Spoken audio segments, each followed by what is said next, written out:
Mais uma ótima notícia hoje, que saiu nos jornais do mundo inteiro e no Brasil também, que o Steve Bannon foi preso por fraude.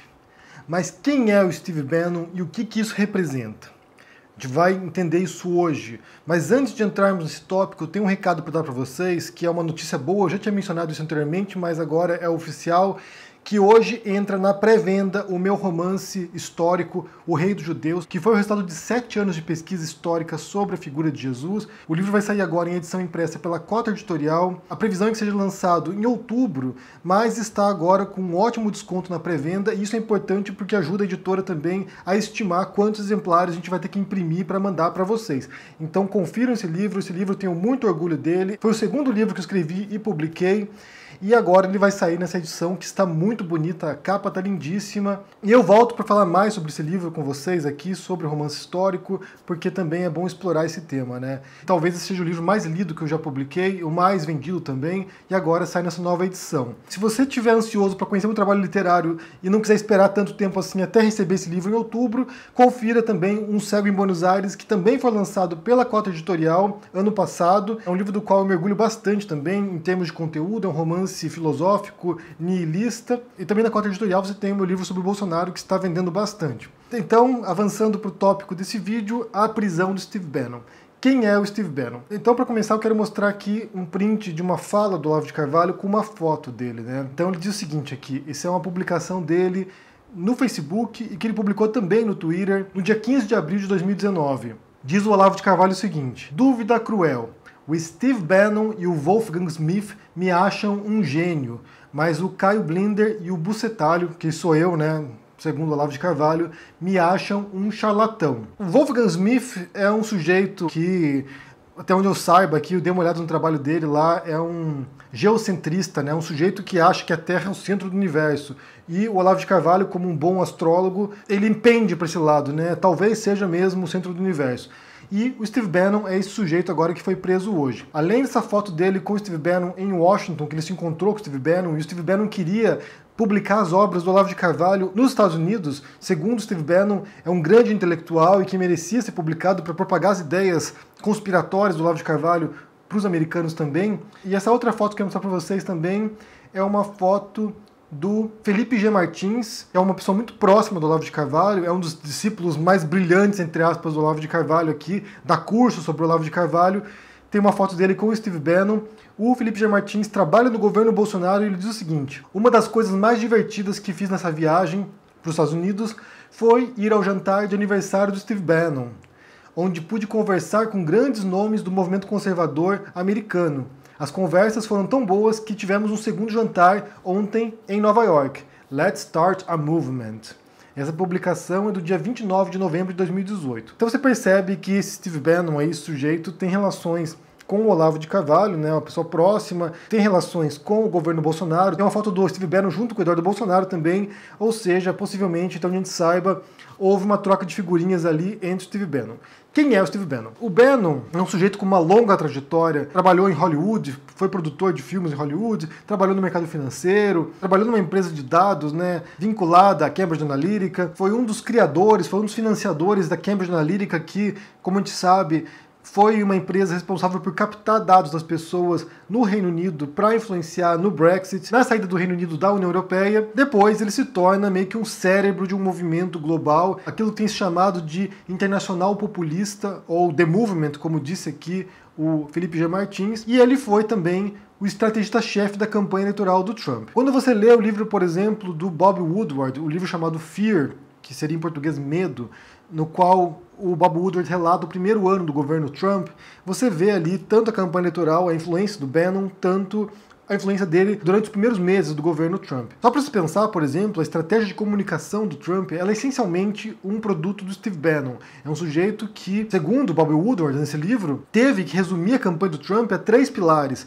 Um ataque a Hillary Clinton, a construir um muro com o México, né, para evitar imigrantes chegando, e também ao slogan Make America Great Again, né, o MAGA, fazer com que os Estados Unidos se torne grande de novo, né, fazer a América grande de novo. Então você tem alguém que vai lá e condensa toda a campanha eleitoral do Trump em 3 frases simplórias, que é o que eles fazem, né? A gente sabe disso com o Bolsonaro também, que utiliza recursos trumpistas para se candidatar, para vencer a eleição e para governar. Resume isso a frases, a slogans prontos, e é alguém que elabora a estratégia digital do Trump. Ou seja, toda aquela estratégia que a gente viu na campanha do Trump em 2016, quando ele vai lá e conquista certos estados que são chamados de swing states, que são estados nos quais a corrida eleitoral é muito apertada entre democratas e republicanos, porque assim, olha, o cenário dos Estados Unidos, vamos explicar um pouquinho antes de voltar para o Bannon aqui. O cenário dos Estados Unidos é o seguinte: você tem estados que são tradicionalmente democratas, ou seja, historicamente, durante décadas, a população é majoritariamente progressista ou liberal nesse sentido norte-americano e vota nos democratas.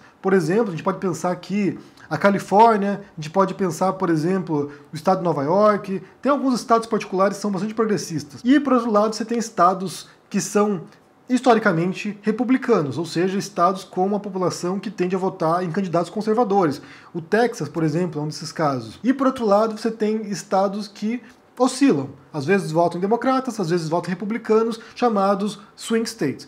Então, por exemplo, um estado que tem esse perfil é Ohio. Outro estado com esse perfil é a Flórida. São estados disputados, nos quais os candidatos vão para tentar virar o voto, para tentar convencer o eleitorado a fazer isso. O Steve Bannon elaborou a estratégia de tentar, através das redes sociais, através dessa captação de dados, dessa mineração de dados que eles fizeram, reconhecer qual era o perfil do eleitor nesses estados particulares, nesses swing states, e, através dessa informação, manipular a percepção desse eleitorado através de propaganda direcionada. A gente falou várias vezes sobre isso também recentemente, mandar informação microdirecionada para você aí em particular, para virar o seu voto, para demonizar, por exemplo, a Hillary Clinton, ou, por exemplo, se você for armamentista, dizer que os democratas vão retirar suas armas, vão endurecer leis contra armamentos, ou, por exemplo, se você é contra o aborto, vão criar leis que permitem que as mães abortem, ou seja, criar uma narrativa, criar histórias direcionadas ao eleitorado para manipular esses votos, para mudar esses votos.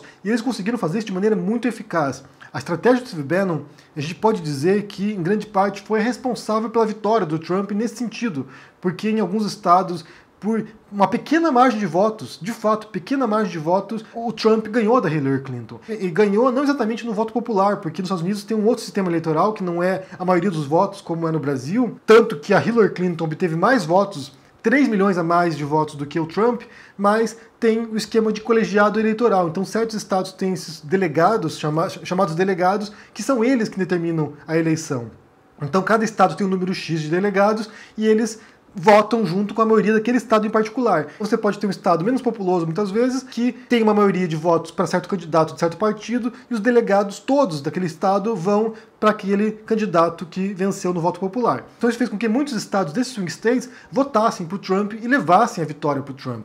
Tanto que até a véspera da eleição, todas as pesquisas indicavam que a Hillary Clinton venceria. E isso foi descoberto na noite do resultado eleitoral. Quando começam a contar os votos, vão percebendo que os votos tinham virado de fato. Então, o Bannon, de certo modo, é esse gênio por trás dessa manipulação digital que a gente percebe no mundo inteiro hoje. Essas estratégias foram elaboradas a partir da empresa que ele financiou, dos dados que essa empresa coletou e depois acaba revertendo em ganho político. Então, uma figura perigosíssima, tanto nos Estados Unidos quanto no mundo também. A gente falou essa semana aqui sobre a Sarah Winter, né? Como ela era uma pioa nesse jogo, né? Uma peça pequena, é só uma extremista que se cair não faz influência no jogo. O Bannon é um general nesse jogo, o Bannon é um bispo nesse jogo, ou a rainha desse jogo, né, de xadrez.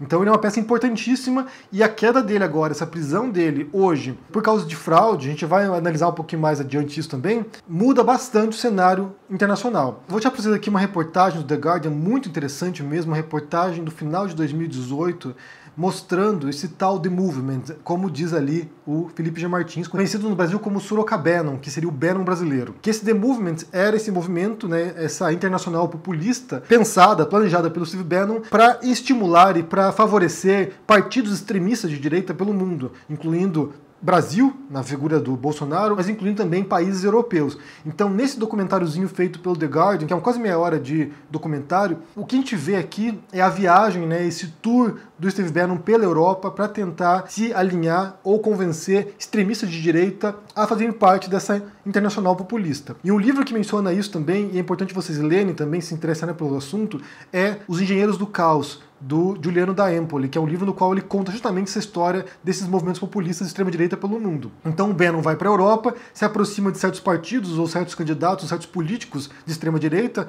na Itália, na Bélgica e na Holanda principalmente, e ele vai tentando criar todo esse cenário como havia nos Estados Unidos, né? Tentar criar essa onda populista para eleger esses candidatos nacionalistas. Então a mensagem por trás dessas figuras é essencialmente uma mensagem racista, né, uma mensagem de supremacista branca, é uma mensagem nacionalista, ou seja, de supremacia nacional de cada país. É quase uma mensagem fascista, na verdade, é uma mensagem xenófoba, ou seja, contra imigrantes, contra refugiados, contra, por exemplo, no caso dos Estados Unidos mexicanos, né, construir o muro, build the wall, seria um dos slogans de campanha do Trump, de construir o muro entre Estados Unidos e México, tinha a ver com essa noção xenófoba de impedir a entrada de imigrantes mexicanos nos Estados Unidos ou também na América Latina como um tal. É uma mensagem anticomunista em muitos países, é uma mensagem antifeminista, ou seja, são vários elementos recorrentes que você encontra em diferentes partidos extremistas pelo mundo e que estão alinhados nesses grupos populistas que eram encabeçados em grande parte pelo Steve Bannon. Nesse documentário, uma coisa que eles mostram também no finalzinho do documentário é como, na Europa principalmente, o Bannon encontra um enorme obstáculo, que é a lei eleitoral dos países europeus, que proíbe a interferência de países estrangeiros ou de cidadãos estrangeiros na eleição local, nacional. Então, nesse sentido, o Bannon, por mais que quisesse ajudar esses partidos extremistas europeus, ele não tinha como fazer isso porque isso violaria, isso seria um crime eleitoral. E ele diz no vídeo ali que ele não faria nenhum tipo de crime. Um outro documentário sobre o Steve Bannon, também chamado The Brink, que conta justamente essa história, nessa trajetória dele, desde Hollywood até se tornar, sabe, essa mente, né, esse cérebro por trás da eleição do Trump e também desse movimento fascistoide, em essência, né, um movimento fascista, neofascista no século XXI. Então, por que o Steve Bannon foi preso hoje? Ele foi preso acusado de cometer fraude. Ele, com alguns parceiros dele, criaram um crowdfunding para construir um muro, Build the Wall. Então eles queriam arrecadar $1 bilhão para a construção desse muro entre México e Estados Unidos, arrecadaram alguns milhões e a cúpula desse crowdfunding, dessa ONG, pegou o dinheiro para eles, uma parte do dinheiro pelo menos, né? Eles pegaram algumas dezenas ou centenas de milhares de dólares e botaram no próprio bolso. Sendo que a promessa deles era de que eles estavam trabalhando voluntariamente nesse projeto e que todo o dinheiro seria revertido para a construção do muro. Então agora, tanto o Steve Bannon quanto alguns parceiros dele nesse projeto foram em cana, estão presos. E essa é uma coisa curiosa, porque esse não é o primeiro caso de pessoas próximas ao Trump, afiliados do Trump, né, associados do Trump, que vão para a cadeia. Na verdade, desde que ele foi eleito, a gente tem vários nomes aqui, tanto que trabalharam na campanha eleitoral do Trump, quanto que trabalharam no governo trumpista, que foram presos já. A gente tem aqui, ó, vou citar o nome dessas pessoas. O Michael Cohen, que era o advogado pessoal do Trump, foi preso. O Paul Manafort, que foi o chefe de campanha do Trump. O George Papadopoulos, que também foi um estrategista de campanha do Trump, Richard Pinedo, o Alex van der Zwaan, que trabalhava com o Manafort, o Roger Stone. O Roger Stone é uma figura complicadíssima também, é um sujeito que elabora também boa parte dessa retórica trumpista e da extrema-direita. Tem um documentário chamado Get Me Roger Stone, que conta a história do Roger Stone, quem é essa figura. Ele diz lá nesse documentário, né, que é melhor você ser infame do que você não ser nada, do que você ser desconhecido, ser um anônimo. E ele conta como ele, polarizando o debate político, ele cria esse cenário para a eleição do Trump. E ele foi um conselheiro do Trump também, foi preso. Outro preso foi o Rick Gates, também alinhado com o Paul Manafort, e agora, atualmente, tem, esperando sentença, o Michael Flynn, que foi conselheiro de segurança nacional do governo Trump.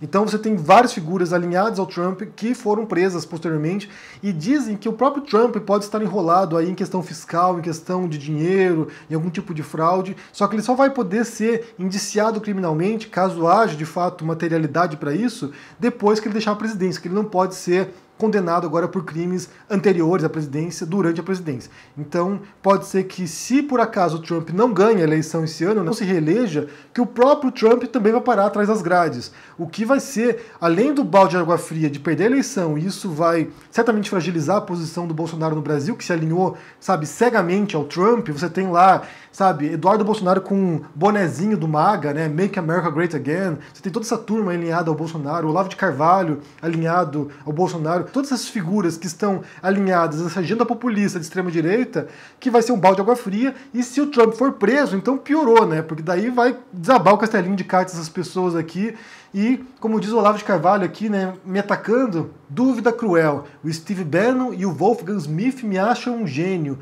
mas o Caio Blinder e o Bucetalho me acham um charlatão. Bem, as referências do Olavo de Carvalho, né, essas autoridades que citam o Olavo de Carvalho, uma delas está presa agora, né? Por fraude, né? Por fraude nesse crowdfunding aí. Boas referências, Olavo de Carvalho. Parabéns. Parabéns. Essa notícia de hoje é certamente uma notícia boa para o mundo inteiro, na verdade, não apenas para os Estados Unidos, porque essa figura, o Steve Bannon, é uma figura perigosíssima em termos de influência política, em termos de manipulação do jogo político, em termos de manipulação do jogo digital também, né? Das redes sociais, como eles trabalham, como eles operam. Isso vai fragilizar bastante esse The Movement, né? Esse movimento global de extrema-direita. Espero que isso também tenha desdobramentos no Brasil. A gente tem visto nacionalmente também isso, né?